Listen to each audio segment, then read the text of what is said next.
Another day inside the Tori House. Good afternoon, country people. Then we dey glad for meet up on this last one for Inside the Moon for March. As soon as Sabi, Moon for March, Tuesday, it finish and last PG News debate for Inside this Moon. Country people, them Tori for Inside the PG News debate. As well be promise una, we go talk plenty na for on top this palava for this sick wey they call am say coronavirus wey e dey worry we country. Sabi sef say just now according to wetin we minister for sick people dem sef e talk Dr. Malauda Malashi as of yesterday Cameroon e get na 94 cases dem for people wey dey get that sick according to the last talk wey be talk before this morning time before another 2 cases dem sef dey add wey make am to 94. Inside Tori we go try for look on top all this palava and even they measure them when governor don't put them for say make people them follow. Yes, Sabi say week wey just finish. Chief Dr. Joseph Diongute, Prime Minister, head from governor,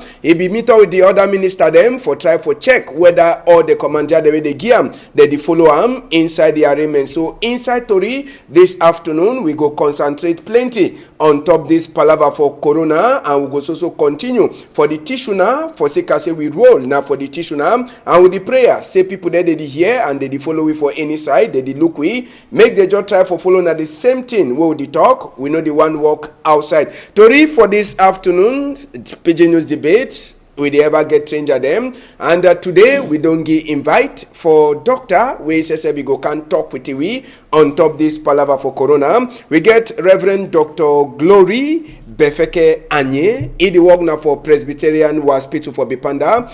Doctor, good afternoon for you. Thank you. Okay, and doctor, how say time you will start to talk with people there for outside? Yes. Yeah, voice go for up pass so that make mommy them, papa them to the try for year to the talk. Oga Shimu, good afternoon. Yeah, good afternoon, Ambassador. And I salute all my way they watch this program and my way know me as Salodi. Okay, yeah. now we do this, now we do we three, if you put on so, we will do for Inside House this afternoon. But before we enter, normal we go enter straight for Tori, for Sikas, we'll get plenty in them for talk at this afternoon. First, we go talk, Minister for sick people them, it be there with the population or it be come out yesterday again, now for on top this palava for corona. But Sabi say the first time yesterday Minister be come out or for a Thursday, breaking Friday, Cameroon, it began na 88 KZM according to what the minister be talk, and inside that 88 KZM we be get plenty of them where they be concentrate now for that side. So for inside Yaoundé around them 63 Douala, it be get na only 25 KZM or 25 KZM for that minister be talk, and a place like Bafoussam it be get na 3 KZM as we Tori enter we here. But this morning time before we wake up, Minister Dr. Malauda Malashi it be the announce again for it Twitter say 2 other cases the day where they don't meet up for inside Yaoundé. Sabi say they be check 32 people them as the minister be talk. Inside that 32 people them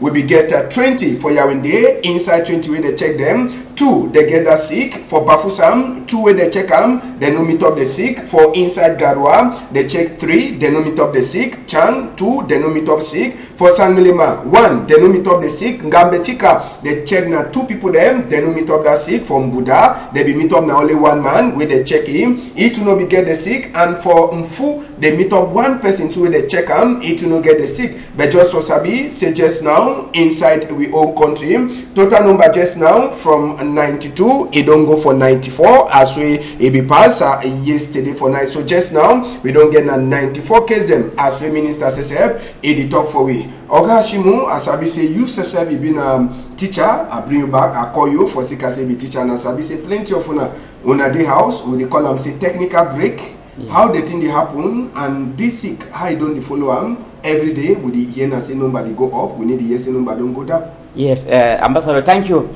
I want to talk now say government don't try. They don't give we law and we will go follow. But even like say people do not respect the law in plenty. And so we not go blame government, we go blame now we the people them for Cameroon here we don't neglect some of the law and where government don't give them. And why that they think the instead add now for add. Okay, and I go turn for Reverend Dr. Glory Befeke Anye. Reverend, now na time for we now for start talk. Moku left, even though it's Reverend. Moku talk palava sick, palava money skin. This sick, where they call them say coronavirus. Some mommy them, papa they day for outside, they will sorting now. they no fit sabi waiting be this sick for coronavirus. Waiting if you talk for people them where you feel use them for talk this sick way they call them coronavirus. Okay, thank you, Ambassador, for this opportunity we give for enlightening the population. The coronavirus now an infectious disease will be caused by a virus where they call them say severe acute respiratory syndrome, coronavirus 2. Previously we call them say coronavirus novel 2019. So this virus now some kind thing where it be highly infectious and its transmission, unfortunately, formerly it used to be now by animal to animal, but as from 2019 December, it begin for November, then December, they realized say the mode of transmission now from person to person, people to people, close contact, even on surfaces. So I think say way government is doing a very good thing, because if we not take care, especially now with the figures that they go up and up, we just fear the future. Now, doctor, maybe one will look this case every day. We know the years say don't go down. Apart from so Sabi say we be get 88, or yes, 2 days ago we did 88, yesterday na 92, today na 94. We get now only 2 cases for people that they already look at them, so they come out for sick bed. 2 people that they don't die with the confirm, but the number they add waiting fee the cause this number for people that they also go up. Now we or wait to check say it happen. Yeah, I think say this number where they go up now because we as the population, I think so nobody yet come to the reality say this disease it be real and it be within us. The preventive measures where government they don't put them in place, most of we will need to follow those preventive measures. So I think say the earlier will be serious and we'll accept and say this virus, this disease they within we, and then we'll fight, we'll follow government for prevent, so that the new occurrences they not go be plenty. I think say go better safe we plenty. All right, Oga Hashimu, you dey house. How you dey look at your picking them when you be get for the teach them normally today and Saturday for rest, but the whole week you don't sit down for house. Waiting you left your picking them with time for back as a teacher. Yes, Ambassador. All my work as a teacher, it be defined for that way teacher, because teacher, it be a trainer, it be an educator, advisor, communicator, helper, it be examiner and researcher. So now the meaning of teacher, that's why I get a lot of things for do. I help for sensitize them, I tell them, I advise them, I tell them the best way for prevent this disease, now for stay for house. That's the best way that, because when they go out, they go mix with people, they might know the normal way get that sick, and how especially small picking them, even though the rate for small picking they be very low. And we know say that people the way they be aged, where they be mostly affected. But we advise them, and we even advise adults too, and then neighbors in the quarter. You know, a teacher they look at a teacher like an example in the quarter. So I desensitize a lot of people, and I tell them say that how when madam don't talk, that sick day soon a reality. People they be very very careful. We then try to prevent that disease. Now, before you want leave, before the one talk, say me they lock all school them. You be left, you're picking them. The school picking them. You they look at them with some work where they get for do for all the time. Yes, unfortunately, Ambassador, this thing become as a surprise. We will ride with the fourth sequence. We ride the first day on Tuesday. We get for finish and for Wednesday on the 18th of March. Just for that same evening, they say all school they go be closed the next day. So just suspend halfway. So it will be a surprise. But before then, we will get a meeting with the inspector, me as a head teacher, or during our head teachers coordination meeting, they will tell we, say we sensitize with Pekin about hygiene. They begin to wash their hands regularly with soap. That is using water where the flow, not water where they stand inside park. So that when the water is stand one place, the virus they inside. So we became pass. So we don't sensitize them a lot before one go. And we hope say that they use some knowledge we don't get them for the one go. So now no leave them with no homework for no. No homework no be day because we no be prepared to. We no be day. We be even struggle for go school on that 18 for see whether a few of them will come. But some parents them too will be informed. They don't inform their picking them. Say school no day. So we know they will figure half homework and leave other picking them. It be unfortunate, especially picking the way they did for examination classes. Okay, now before we enter for different side, Dr. Glory, I want to ask you. You come up for Presbyterian Health Unit. for Bepanda. Tell me, how una two for that hospital? As I say, maybe una get una own isolation room, una getting them. How una the look out and make the team no come? How una the make people that they come look out their skin made them to the sabi the team for that side? Okay. Thank you, Ambassador, for this question. The staff management team for the Presbyterian Health Complex, Acha Bepanda, I think so they don't put in place following the government preventive measures where they give them for curb the epidemic peak of this disease in our hospital. It be of interest for we for know say for here for Douala we get just 2 referral centers. In fact, if we say testing and treatment center, if we put them in quotes, although no say treatment never yet be. Yes, we get La Cantini and we get l'hôpital gynéco-obstetric at Yassa. Yes, so when we don't put in place all our nurses, all the consultants, they be aware of the signs and the symptoms.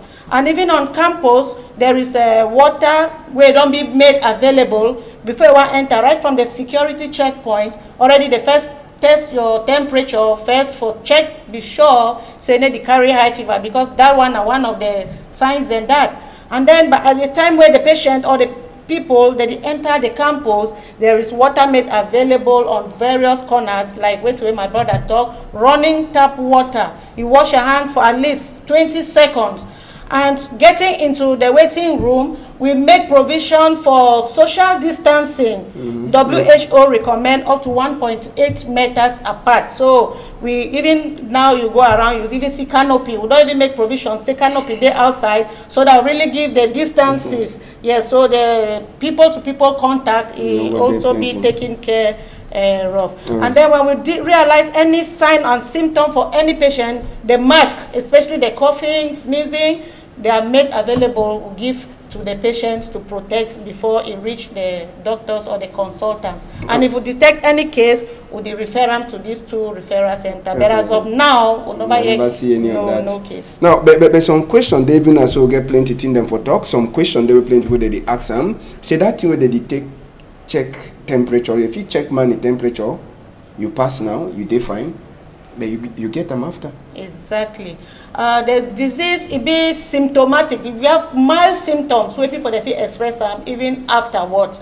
Now why that way? Constant follow-up, constant vigilance, especially on the individuals, it be very important. When you realize the 3 principal symptoms or the signs, we get to know as WHO don't make a known to be in a fever, cough, and then when you start get shortness of breath, those are the 3 principal symptoms. But again, you can start having mild pains, abdominal pains, sore throat. Sometimes if you even complicate, by the time I complicate to pneumonia or organ failures, normally you don't already reach hospital. So the individual's population be called upon for be vigilant onto these signs, so that even when your temperature be taken and it be normal, but you start feel some kind of mild pains, sore throat, fever, I think they make you rush to hospital. So numbers they don't be already made available, 1510, you call and you'll be taken care of. All right, and just so Sabi say, inside the week will finish, will be lost 2 big people. Muafi talks so lost 1 big man, where they call him Manu Dibango, so for sake of this palaver for corona. But for inside Douala here, we be get some complication. One a man where they call it Pa Mukuri, where is a he die for inside this week for Douala here. And that case, it be make plenty people them for confused whether it be then at the sick, we kill him or no be at the sick. Make we enter for this other video for Tekuna talk as we say so we meet up Sabi say Pa Mukuri down way it is so they carry they be fair taking for some one hospital for inside the Douala here. Now Dr. Jules Gebet hospital says that where they be carry the power go them for that side as well land for the small clinic where they be carry Pa Mukuri go for them according to it doctor says for them it try for talk for we it tell we say this so time we Pa become Pa it show say Pa be don't get cough for 10 days and if you don't get plenty fever for 1 week and when he see the condition as we ye, you know, be get power for say make a lookout or make try for see whether the fit check whether na the thing they come. It be sending for Lakentini and for Lakentini side too, country people them as soon as Sabi.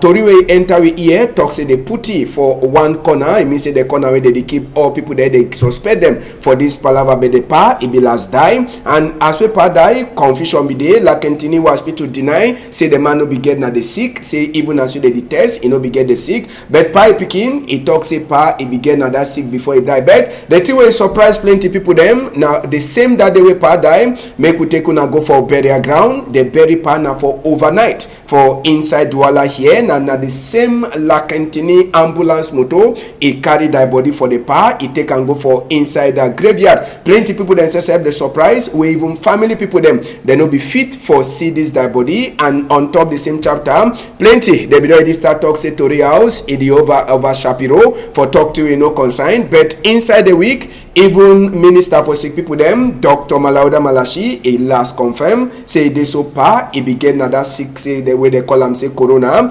And now for sick I say they take it go for hospital late. Now why that way he no be fit for they no be fit for Lukoti for say eternal fine now. Tori House, it be fair come under plenty people there mob, say that they overtalk plenty, but when we see the kind of thing where they happen, then we they ask question, we know conclude. Escape time now, so then also na time where government get for the high thing them palaver for this sick. Normally all man get for no outing. Thank you, Ambassador. Here I want to talk now. Say this time, no be time for party, no be time for politics. This one that we there for a very difficult and challenging situation. Where if man want talk through, me then leave me talk through. We know say journalists they are own for talk through, and we get confidence, especially for some particular radio houses and TV houses, them because of their truth. And I think say government support for leave una do una work for the correct way because the thing when I don't turn are true and the image when I don't show na the right thing when it don't happen. I think say when I give for do una when government leave una do una work. Now, doctor, why they say when person they die for this sick, they know they even make themselves make family they see them, the die body or that sick fit jump come for your skin too, where the person don't die. Well, not just the preventive measures again. We get to note say the means of transmission, the mode of transmission are basically respiratory. But again, recent investigation they show say we fit get the disease through the fecal transmission. So man need to know it may be fecal waste, we need to know. And we equally also get to know say this virus, if it be a viable or a lifespan of decay on the surfaces now up to 72 hours. So one never knows, maybe a droplet from the patient, maybe the liquid from the patient around there, by patient, maybe the family members crowding by, can mistakenly touch, and they may not be able to get maybe an alcohol-based hand sanitizer immediately for sanitize themselves or running water nearby to wash, and that one feel propagate. So I think say government now good measures for take and say make or keep away as a transmission now people to people. Okay. It's not animal. It's people to people, so I think that is a good measure by the government. So it means say even as a person he died, not just also just for lookout. So Right. may no touch the person is in. Right. Okay. And just for Sabi say inside the week, Chief Dr. Joseph Jongute, when a Prime Minister head from Governor too, he be try for she done with the minister them.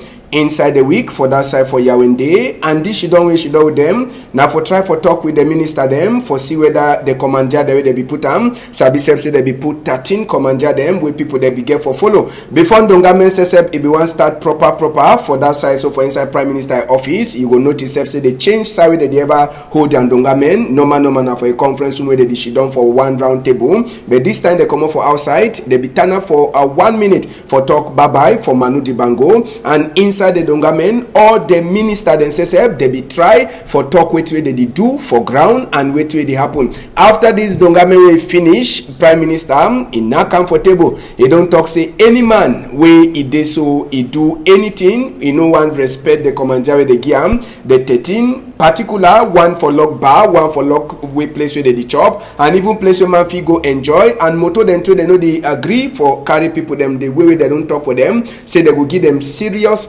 casting go for inside this palava. Doctor, me I go we know we surely talk palava walked in them, but I do want to ask whether you check say true we already enter almost 1 week since we they be take that law say make people they lock their business place and all that. You don't be outside. How you see that commander from Gomnam? He checks say the work. Which one you don't see and say the work, and which one know the work fine? Okay, thank you very much, Ambassador. I think say although it still be very timid, but people gradually they get the awareness and they try for put them in place. I think say especially the one of the hand washing.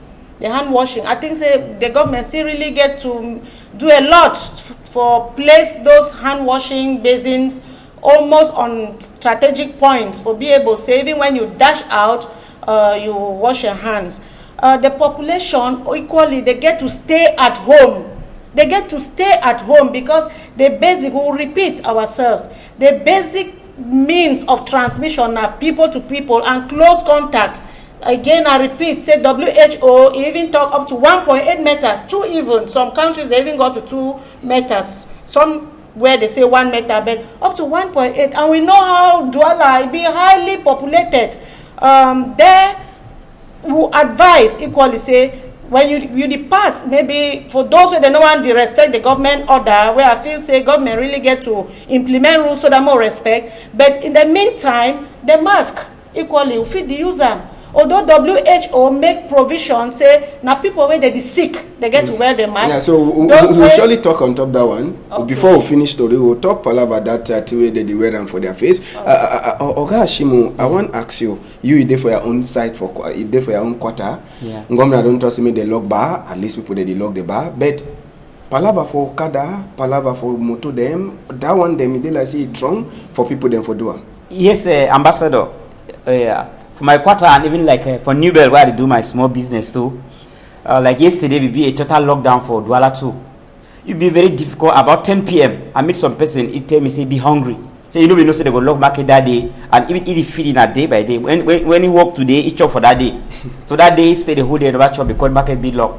So I defeat saying that the life where people they live for this country now extreme poverty too because where they make them very difficult for respect some of the rules them. Now because we know they like a bike rider, it tells if you no work, we know they way feature. But if not, if we be day, we get another means. If we keep it back during this period, okay. So now the situation where we pass through, where they make and pay, they respect the law. Fine. Yes. Now I go turn back for doctor. I want to ask you,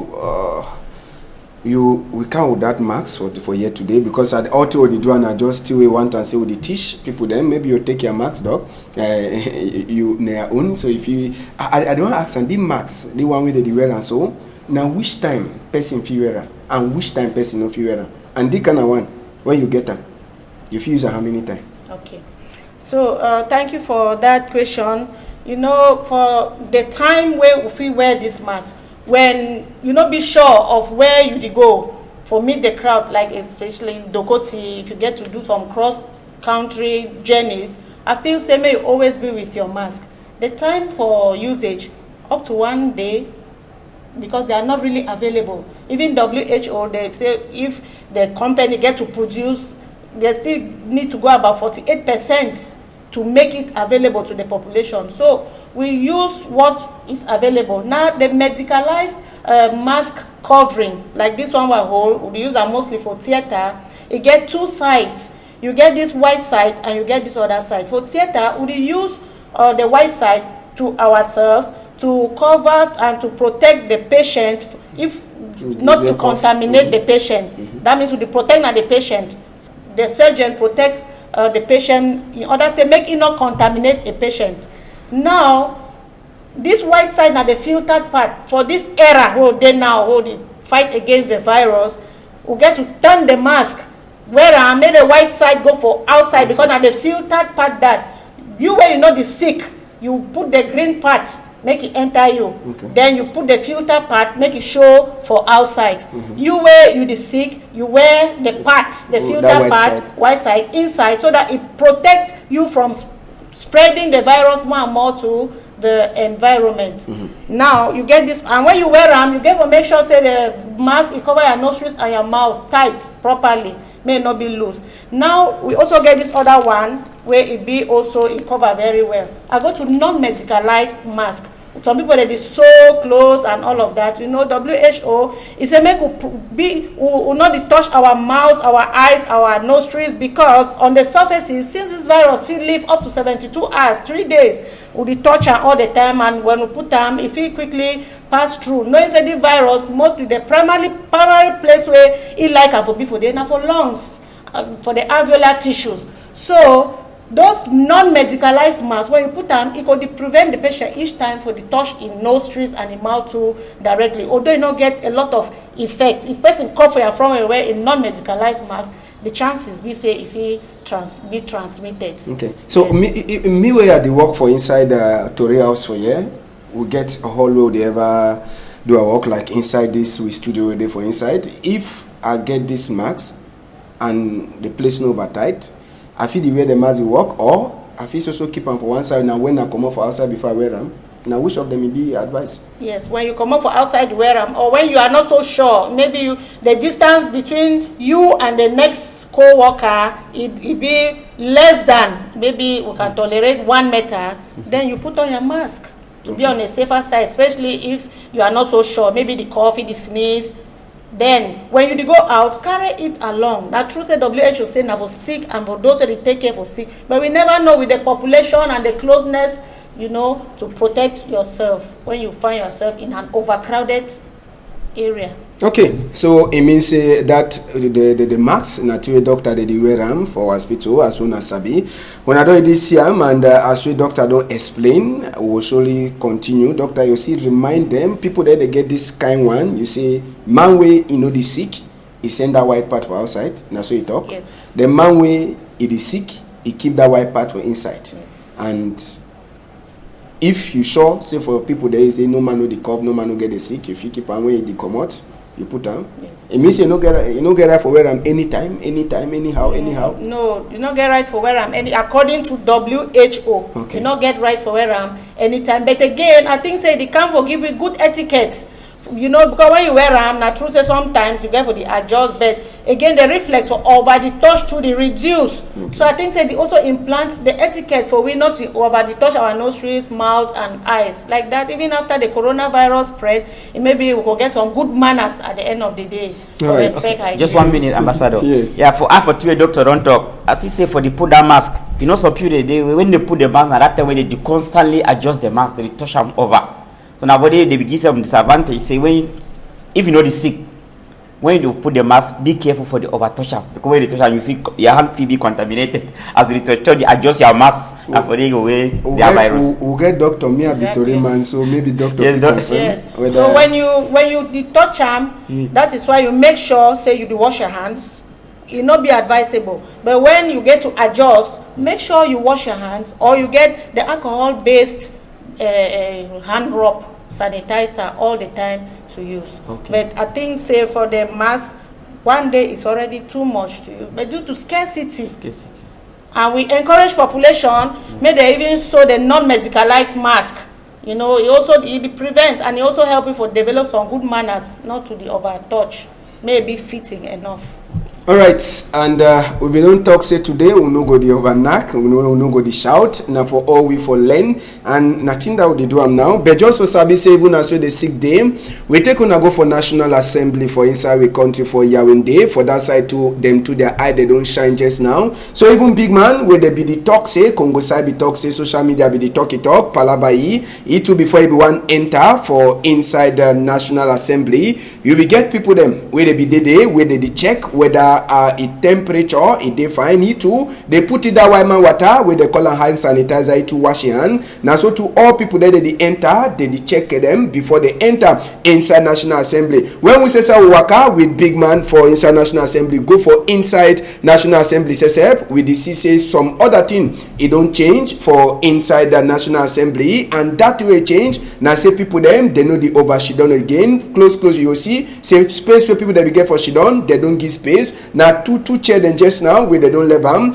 inside the National Assembly. Sabi say National Assembly just now 167 honor the day for day, but now they don't divide them into two. First they enter, after another one comes. So I saw the talk just now. Now the case that too for inside National Assembly. Sabi say one of the honorable then be denied, say no go for inside National Assembly for Sika Palava, say they need the respect. Palava say make people then separate, make people then over she done for corner but last it shows say the thing no happen. National Assembly will be passed, the she done will be passed this week. It be then a Palava for people then for agree whether they left people there they be vote them or not, but all they honor them they be agree. So Kabaige Jibril it remain like Tokman for inside National Assembly. Oga Hashimu, yes. This Palava for Corona and Palava for Kabaige Jibril again on top chair. Plenty people they ask if young people they know they for Cameroon. Yes, Ambassador, this will be very important. I laugh because at TVP they don't talk several times. It is standard from up. All they've been at the same generation. It be like say this will government believe that say we be around 80 years now that time we go rule fine. But the most of our ministers or people the way they be for post of responsibility, directors, they be above 70 or 80 years and fine. We look like America. We tell Obama be go. If of his rule around 50, he be in his 50s, baby leave power. But you there for power after above 8 years, you still cling to power. I think say no fine.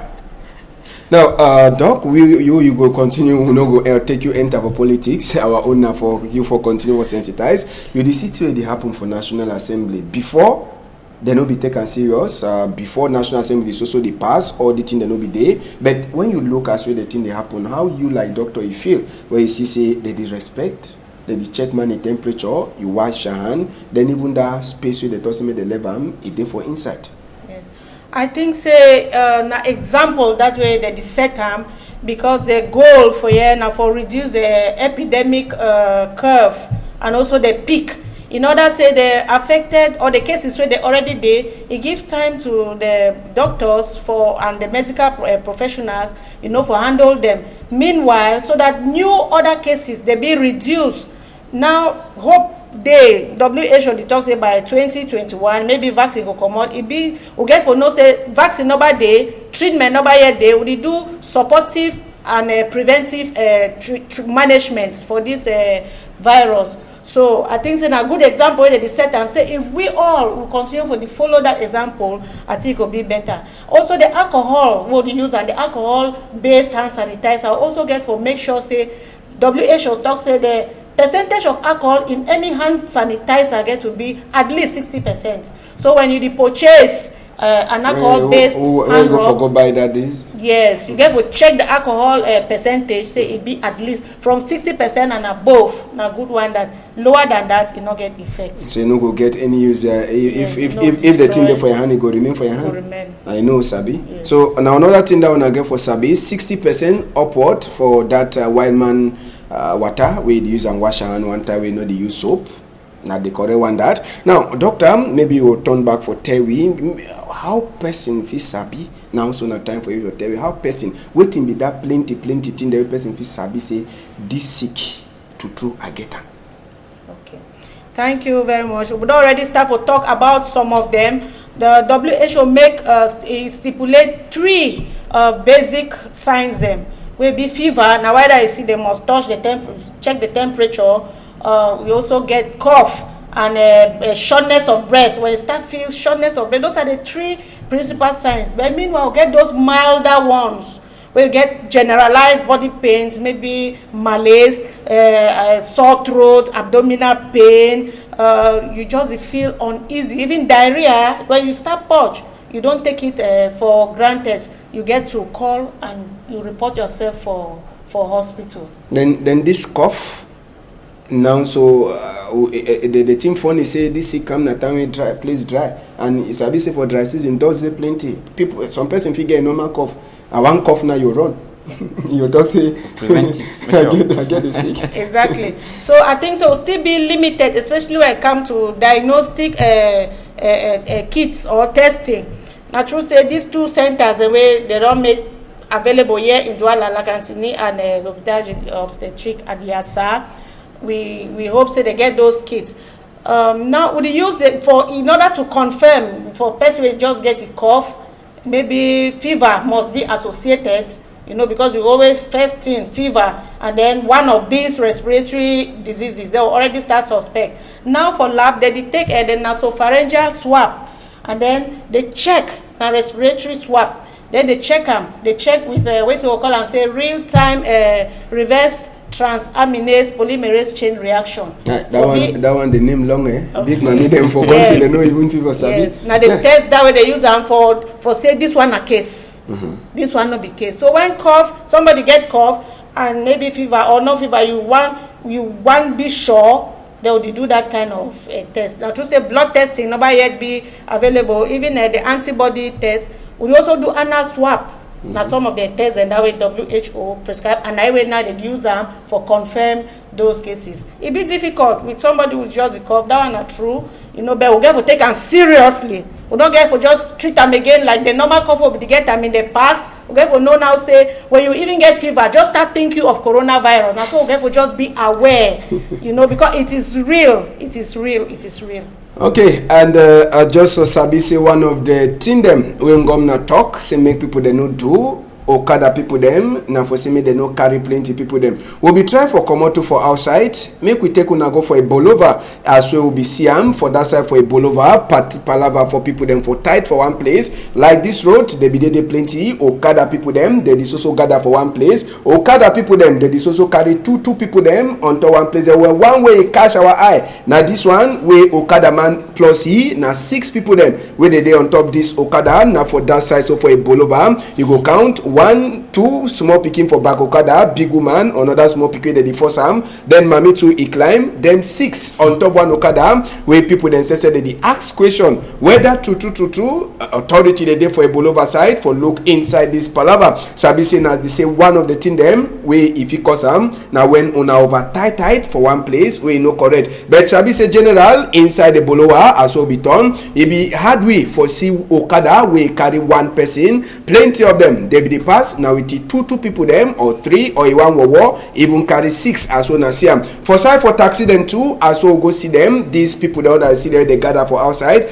All them they wait now for enter for inside that taxiway it day for day. This woman say he enter now for drive by own door. Now for tell you already say for front that motor they will be around them 3 for front that motor or 2 plus that small picking where they enter them for back they did them more than 4 as we enter for inside park for Siam. Now one of the thing then this will get for put X on top as we driver to enter the only first door for lockam. Then it take go under another thing where we hear we find for do for inside this period now palava for shake person in hand. Now I mean say you send your hand for shake another one. Some Okada man themselves they will be catch them, they will shake their hand, they play, they say this sick they for Cameroon and the sick no go fit for Cam. No nothing no go do them. Black man the die dirty as well the Okada people themselves say they be play, they salute their hand, they say after all no nothing they doctor you don't see all the thing them palava tight and salute with your hand. Yes, Ambassador, I think say again as we repeat ourselves, we really get to take them seriously because it is real. We see even for the National Assembly where you show there is set example and we get to know again say this virus it not be in the air, not be airborne. Not be airborne. That one will really get to put that inside our head. Say the transmission person to person. And we get to know say if you live on those services even up to 3 days. So if I eat it from my hand, I true say sometimes they'll say 4 days, 4 hours, I take and I greet you, you don't carry them. You know how our culture, one touch our eye, one touch our hair, one scratch our nostrils, it enter through there. It go fixed for some of those receptors, angiotensin converting enzyme, maybe monogode now. Yes, where the virus, it like for being localized in the lungs, also even in the gastric duodenal rectal areas where you find these receptors. Now for there they go in. So I think say this one now very bad practices then we really get to cease away. Government now talk say make we stay for house, stay at home for nothing. WHO they tell we say social distancing at least 1 meter. If you look for there, they really be tight. If somebody cough, that 1 meter distance. I say when you cough, the virus there inside, 1 meter or 1.8 away, you cannot catch it. it cannot be transmitted to you. So you will get to really respect it and not say this virus it be real. I know then for air, it then within we how they contaminate each other, contact each other, touch each other, and also the transmission could go. So make we reduce the epidemic peak. We try so that make the epidemic peak it be reduced in order to make new cases not erupt. Like now already within yesterday and today, 2 additional cases. I think say if in the next week we not register any other case, it will help we. And we also get to know say as these cases that they go on, that they also infect, we get so many already around where with maybe mild symptoms, that they express mild symptoms. Where at one day if it just blow off, so make we really avoid that. Like what's really happen now for Italy.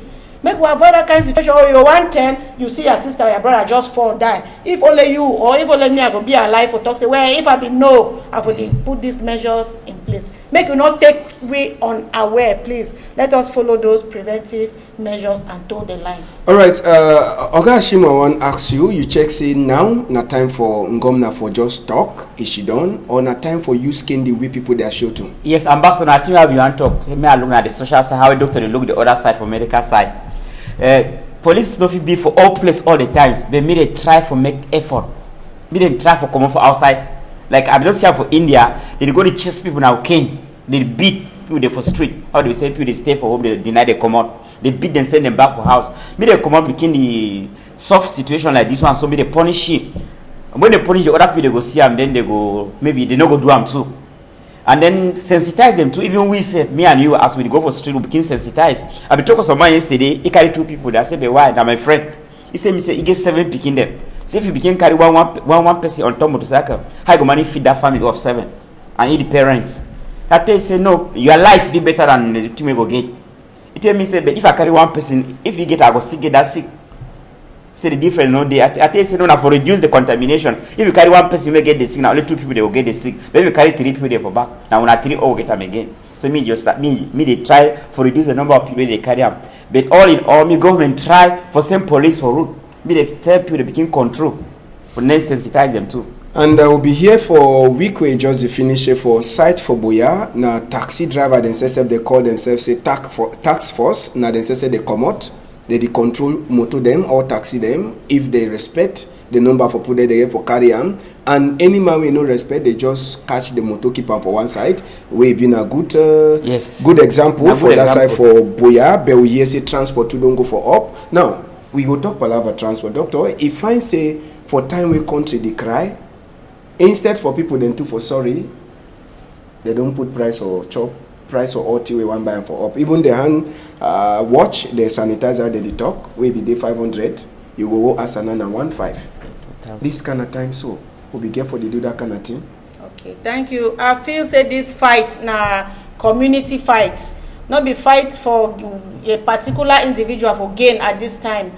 I feel say at this time we not get for look na personal private gain, because if it affects your neighbor, definitely it will affect you.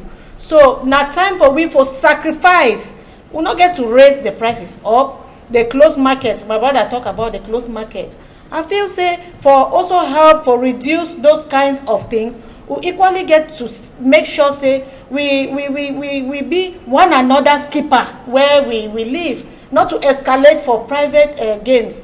I don't know if the news correct. I never hear that news, but they say some secular day government it put injunctions say make people they not raise prices. Yeah, it don't talk am. So I think say make we take that one very very serious, because na community fight. Now you and me, if it catch you today, it will catch me, and that one. Who can buy a chop? This virus, it don't know a power. This virus no know rich man. This virus, it don't know a name. I think the virus a common enemy for we all, for join hands as a community and for chase them out. Now, Oga Ashimo, where would they talk this palava? Minister where they look at or market them for we country. Look Magua Tangana inside the week, he be lock some binet present for Yawende, but that one never do. He don't talk say market them, they go start for work from 7 to 4, then they lock.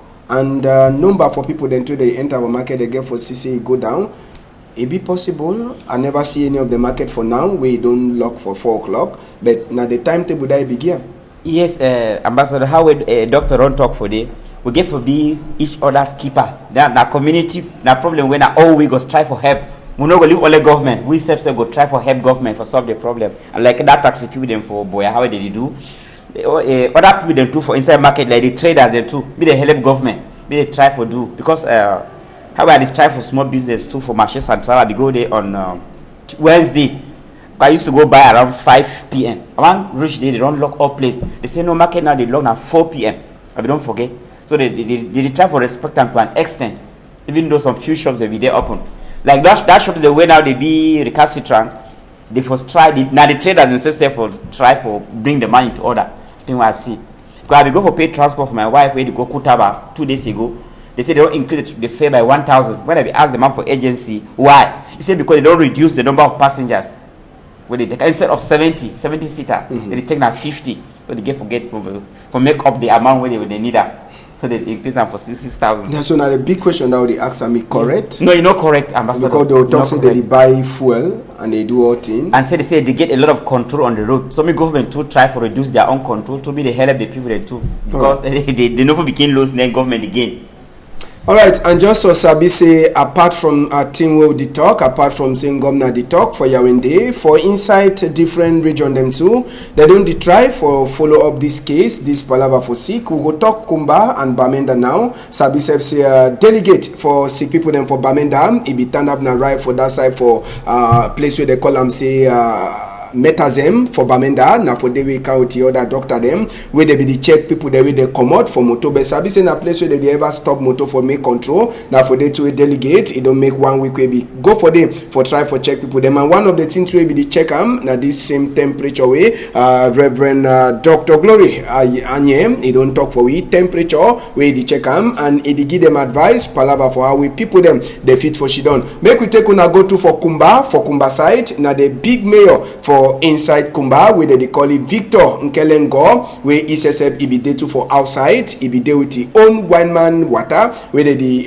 wash people them hand with them and he go for inside market for try for talk for people them for market say true this way they call them say corona and not a day say make population he no take a like a joke so all people then today become for come here and he don't talk say when person one come by now for you for keep place or water make you wash your hand before you talk for you as we come up for market Victor Nkelengo to be go for that side for Boya Road Park as we they call he go meet up with the driver then too for try for sensitize driver them on top this palava and he don't talk say driver then just now for Boya Road Park all them they go sit down for one place the driver they talk say the place where don't can get for them 50 people them if they enter for there he go over tight for them now where it sits where they happen for outside sensitization in the past but it did like say need to enter for people that are here. Yes, I trace a lot for that city mayor for Kumba. He do fine work. And if other mayor don't take example, I think we don't talk from the beginning.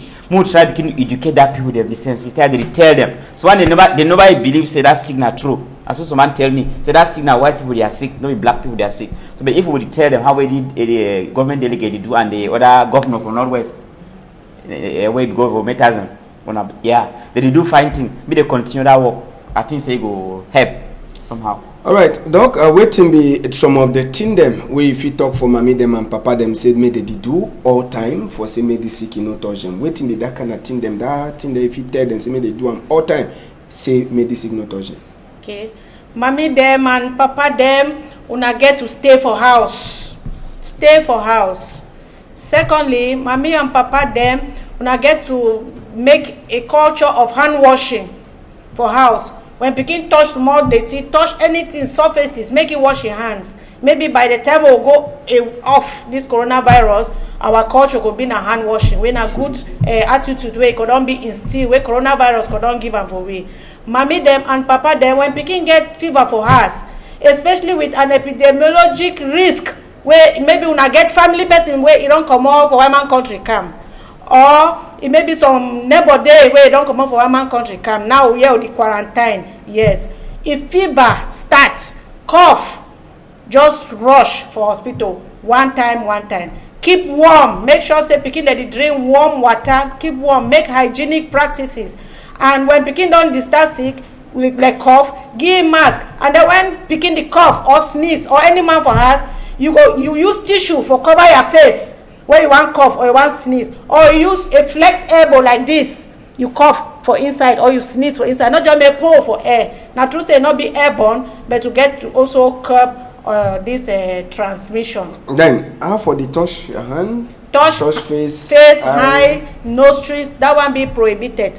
So me, mommy and papa them, they stop that one. If you want to salute person, you wave, or you nod, or you bow, or you nod. We see some other ones in our foot. Voila. Well, that one for hand too. They don't start criticize them. Yeah. So the best one, just wave. Hey, morning. You say morning. Okay. So. All right, as we talk, we will surely finish with that chapter small. Make we enter small for inside the quarter. For Bipanda Tone, this week maybe now one of the last story that we will talk this afternoon. For inside Bipanda Tone, we be get some war story to be happen for them. Some 10-year-old Pekin where they go meet up and for inside house where the Pekin it don't hang. And as we quarter people them talk, they say the mommy and papa for Pekin they be done the punish that Pekin for house so they chain for food before they go work. So just now, room we get with that white drop line. Now for they go meet other Pekin, they call it Dirian.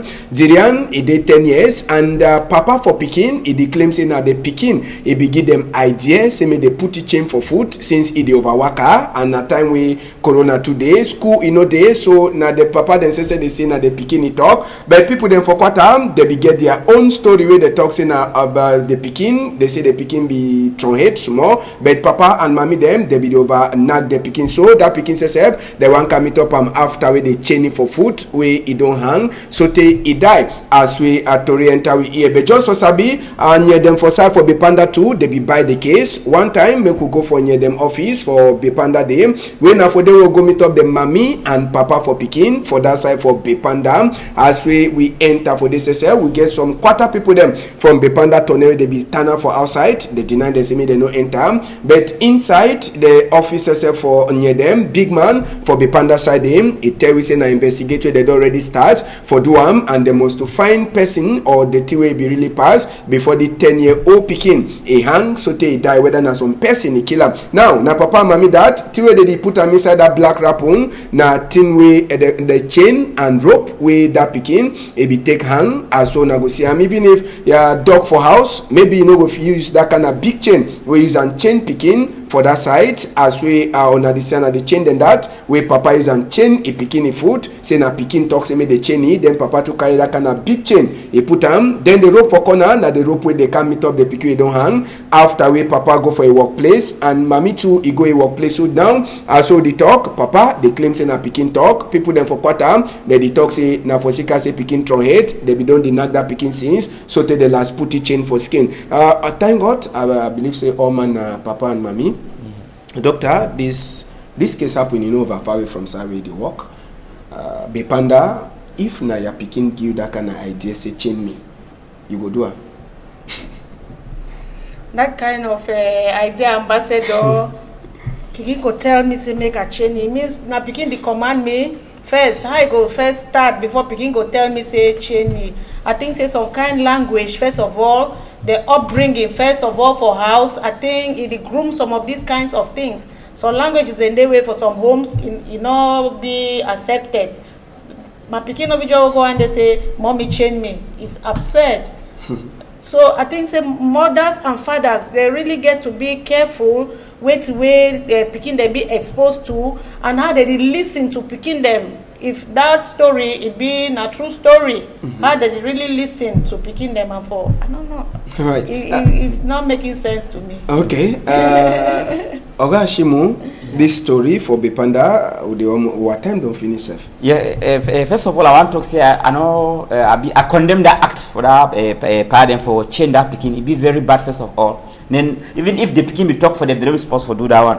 Because corporal punishment would call as a teacher for the big Pekin. Government don't deny. And for school, I don't teach where they know the beat Pekin. I get my best discipline Pekin. And for that school, I don't teach where they know the beat Pekin. For private standard primary school, I don't teach them about 20 years ago. I began my best discipline Pekin for that school. But place where they use corporal punishment, discipline no they play will not use them. So too much beating to the even spoil Pekin. You know the overbeat When pikin. the kind over knack for his skin, go just take a la normal. Yes, you know the stiff You here. know the hot take. You know the hottie. You say after all, if I do bad, Papa go just knock me, let me. That's so. Yeah, very. All right. Before we come out, we get a case for person we don't loss. Make una see this photo. Na some small girl na ma nti Odette. Yeah, it talk say this is small sister. We'll go show na that photo. They calling Miss Parin Tutu. We don't loss and say this speaking it be the stay for Mesasi quarter for Yaoundé. Abega if we see photo for that Pekin as na 17-year-old Pekin where they announce they don't loss and the Pekin it be it she done from Mesasi quarter for that side for Yaoundé. Well, we go surely turn back for they will turn back on Monday, but maybe I saw the talk if the photo come, we'll talk. Doctor, wait me the last talk we want to for people then for outside. Maybe we'll go the meet up so take this sick finish. Okay, thank you. The last talk I want for talk now, say no say this sick na virus, not be bacteria. Virus, it means say when your immune system be strong enough, you could withstand them. So papa dem mommy dem una fit pikin dem fine, una feed una self fine. Una take immune supporting things. Una suck oranges wey go build up immune system, fruits, vegetables. Drink a lot of water for keep healthy so that we and they get more put in place all these measures where government in the talk say more do am so that will keep away this virus. All right, Dr. Sabiso go dey call you until this we fight this sick finish am. Oga Ashimu, last talk. Yeah, I want to talk and say me people then get hope. How they don't talk say me then stay for house, me they begin stay because good news for corona and I say China don't close their last hospital where they be open up for this corona patient them. It will mean say they don't still get patient when they come for the hospital again. And then India don't treat all their corona patient cases. Okay. So now good news. So it be like say hope there for before. Yeah, for before. So people them just respect law, they make government don't get. All right, this case before we come out, the person we lost, as I talk now, the girl that in name na Ndi Miss Parin Tutu, it she done for Mesasi quarter. Now for you in the 17 years, they say the Pekin it come off for us on number 9 day from 19 day for inside this moon, and since we come off for house, it never turn back. So any person where is sabi, see that photo for there, and if he sabi the Pekin. In just 17 years speaking, call the number 681 476 504 675 181 037. The city Pekin, they talk English, Queen Elisa and Emmanuel Macron country talk, plus their own country talk where they call them say Liban, as we say them from top paper. We don't finish for this afternoon country people them. Once say big thank you for honor, Reverend Dr. Glory Befeke Anye and Adamu Hashimu. Now them be there with we and once say thank you to Zephren, Malice, Innocent Abega. If you miss them Sunday for some time, you feel look am. Monday, if Papa go help, I go there. Una hold am tight.